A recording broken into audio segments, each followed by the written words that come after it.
Comment des enfants de ZEP, de CM1, peuvent se montrer capables de chercher en mathématiques, et cela pendant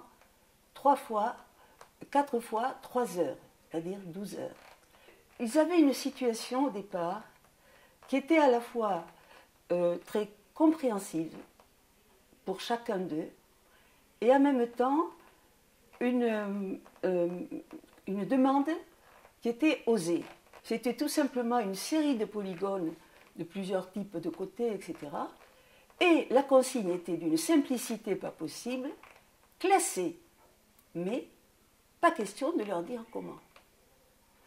Donc, c'est dans ce jeu de liberté qu'ils pouvaient avoir, mais aussi de saisir sur quoi ils allaient s'appuyer, c'est-à-dire d'essayer de qualifier la nature des propriétés sur lesquelles ils pouvaient s'appuyer. À aucun moment on ne donne leur nom, losange, rectangle et tout ça, les parallélogrammes, et ils vont en découvrir le contenu au fur et à mesure de la démarche. C'est de voir comment ils sont amenés à un moment, à un autre, les uns ou les autres, et c'est là où la multiplicité est importante, parce qu'on va pouvoir la mettre en jeu et la faire travailler, comment ils y rentrent dans ce classé, cette recherche de classement, et c'est ce comment ils y rentrent qui va être l'objet de leurs discussions, de leurs oppositions, de leurs confrontations, et en définitive de la clarification de ce qu'ils cherchent. Ils seront beaucoup plus clairs sur ce qu'ils cherchent.